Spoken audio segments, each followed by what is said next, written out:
In a world of country club manners and tucked-in shirts, John Daly was the guy who forgot to read the script. He didn't look like a golfer. He didn't act like one. And he certainly didn't live like one.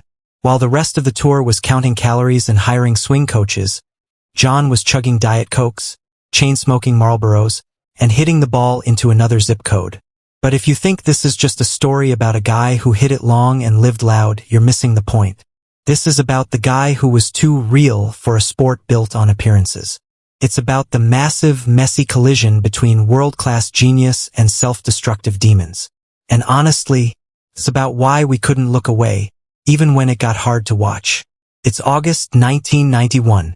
The PGA Championship is about to start in Indiana. And John Daly isn't even on the list. He's the 9th alternate. That's basically golf speak for don't bother showing up. But then, one by one, guys started dropping out. John gets the call, jumps in his car, and drives through the night.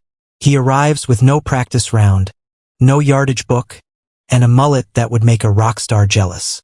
He hires a caddy who was supposed to work for a guy who withdrew, and they just go. People at the gates were asking, "Who is the kid with the power fringe?" By Sunday, the whole world knew his name. He didn't just win, he dismantled the course. He was hitting it 300 yards when the average was 260. It was like he brought a bazooka to a knife fight. The grip it and rip it era had officially begun. John became an instant folk hero. Why? Because he looked like us.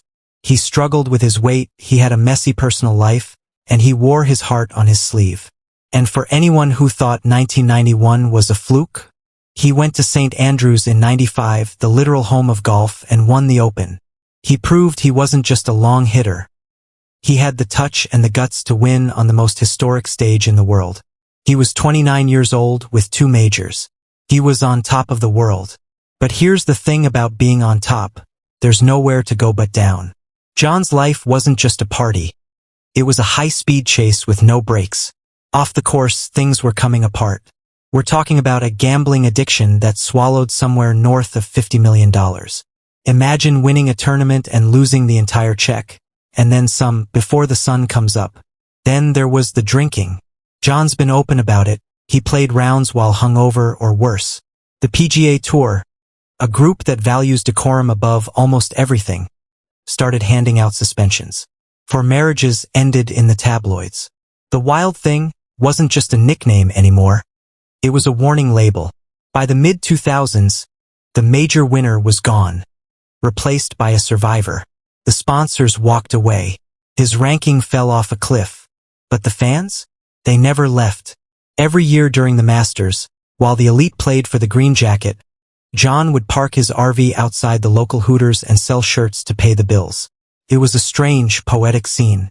One of the most talented players to ever touch a club, sitting in a parking lot signing hats for $20. Some people saw it as a downfall. John, he just saw it as work.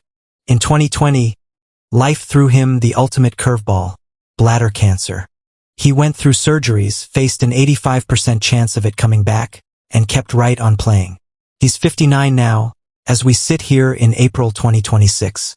He's still out there on the Champions Tour, still smoking, still ripping it. Just a few months ago, in early 2026, he was named the Ambassador of Golf. It's ironic, isn't it?